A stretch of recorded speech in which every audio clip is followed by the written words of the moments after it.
For decades, we have been taught to believe that Soviet actors were the embodiment of modesty and dedication, people who lived for the common folk, indifferent to material possessions. What if I told you that this is a monumental lie? This is not speculation or corridor gossip. I will show you the evidence, from the testimony of their own colleagues and family members to documents that reveal the dark side of their private lives. There are 9 legends of cinema and theater who took greed to pathological levels, turning their thriftiness into legend. They were obsessed with saving, tattered clothes, meager food. You will hear about a comedian so stingy he bought one slipper at a time, or an idol of the masses who refused to support his own mother. But the most chilling truth is that their poverty was a mask. Behind these famous faces were hiding clandestine millionaires who kept stacks of rubles under the bed. And the grand finale will leave you speechless. The actress who was everyone's sweet national grandma lived like an indigent, yet left a secret antique collection worth millions of dollars. Are you ready to meet the most unsuspected misers of the Soviet Union? Let's start with those whose avarice was masked. Andrei Myagkov. The name is known to every Russian. Lukashin in The Irony of Fate, Novoseltsev in Office Romance. On screen, he was the modest intellectual. And in life, Myagkov led an extremely private life. He didn't wear expensive clothes, didn't drive luxury cars, and often refused profitable but artistically dubious projects. His thriftiness was known to all his colleagues, but his greed wasn't for money, but for his personal space, for his silence. He conserved his emotions, his energy, refusing to share them with the public outside of the screen. He was greedy for solitude, and this form of avarice, while not unpleasant, was the first step toward the true dark side of human greed. Vyacheslav Neveny, the good-natured big man who played simple, genuine people. In life, he was known for his phenomenal frugality. Despite the high fees, he commuted to the theater on crowded public transport. He ate the cheapest soup in the buffet. He wore worn-out clothes, but his greed was sacrificial. He only saved on himself. Every earned kopeck was spent on his family, his wife, son, and grandchildren. He was willing to walk around in broken shoes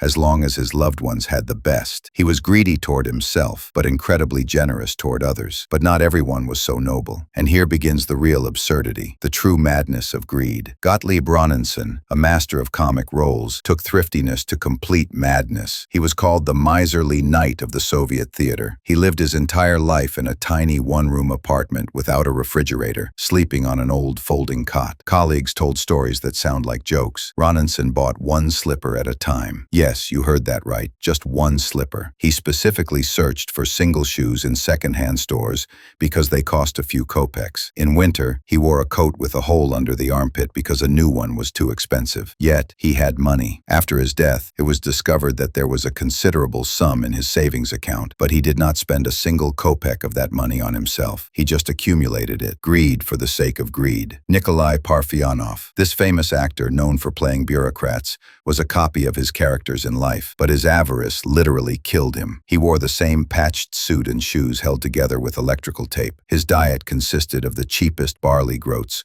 cooked for an entire week. In reality, Parfyanov was a true millionaire by Soviet standards. After his death, it was discovered that he had 35,000 rubles in his savings book, the price of several Volga cars. He accumulated it for one single dream, a trip around the world with his beloved wife. But the dream was never realized. First, his wife suffered a stroke. Then came the default of the 90s, which turned all his savings into dust, into nothing. This drove Parfyanov to total despair. A man who had saved every kopeck his entire life died in the poverty he himself had created with his greed. Now let's turn to those who turned their avarice into a true art, the treasure collectors. Lydia Ruslanova, the performer of Valenki and Katyusha, one of the most famous singers in the USSR. She earned very well, but every ruble earned was transformed into a new acquisition for her gigantic collection of jewelry, paintings, and antiques. Diamonds, emeralds, pearls, antique icons. The incredible thing? She didn't boast about her wealth. She didn't show it to anyone. She was greedy even for the sight of her treasures, enjoying them in complete solitude. It was the greed of secret possession. After her arrest in 1948, all her treasures were confiscated. Her greed survived even the Gulag. Lyudmila Zykina. If Ruslanova was the queen of diamonds, Zykina was the true empress of jewelry on the Soviet folk stage. A symbol of Russian song, behind the image of a simple Russian woman, hid one of the wealthiest women in the country. Zykina owned a huge collection of unique jewelry, valued at millions of rubles, works of art by the best Russian and European jewelers. She only took them out of the safe occasionally to admire them. For her, it was important to know that they belonged to her, that they were her property, but not to use them. After her death, the collection's immense value shocked everyone. Her greed was a form of fear, the fear of being left with nothing. Sergei Mikhalkov, author of the lyrics for the USSR anthem, an official Soviet millionaire, thanks to huge royalties. It was rumored he had an open account at the bank, and he often boasted that he could buy a 4-story palace with his earnings. Yet, he was incredibly greedy in everyday life. He could argue with a taxi driver over 5 kopecks. He never treated people to meals in restaurants, always finding an excuse to leave before the bill arrived. His was the greed of the rich man who is afraid his wealth will run out. He accumulated money not because he needed it, but because he couldn't stop. Yuri Antonov,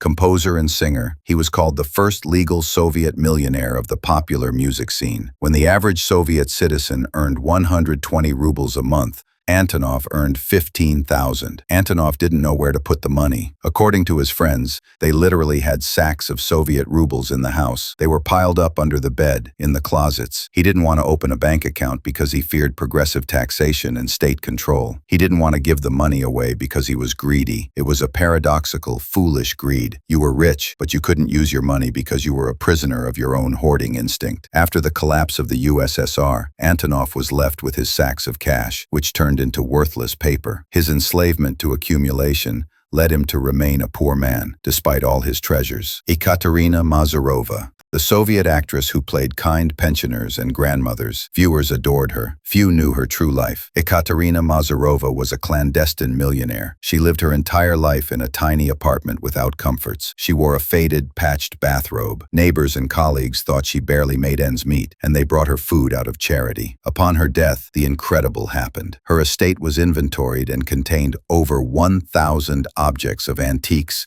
art, and rarities, paintings by famous artists, icons, extremely rare books, antique porcelain. She bequeathed all these items to the state. According to a preliminary estimate, Mazurova's collection was worth millions of dollars. She lived in squalor, in an old bathrobe, eating soup from the store. Hers was the most pathological form of greed. She accumulated so that no one would know. She wanted to have everything and not share it with anyone. Her name will forever remain a symbol of one of the strangest and most surprising stories of human avarice and obsession with possession. These stories show us how greed can take 1,000 forms, from the avarice of silence to sacrifice, from pathological saving to the obsession with secret possession. The image of the modest and selfless Soviet actor has crumbled. Behind the screen, or in a patched bathrobe, hid the most stingy, obsessive, and secret millionaires in the history of the Soviet Union. The truth, as is often the case, is much richer and darker than fiction.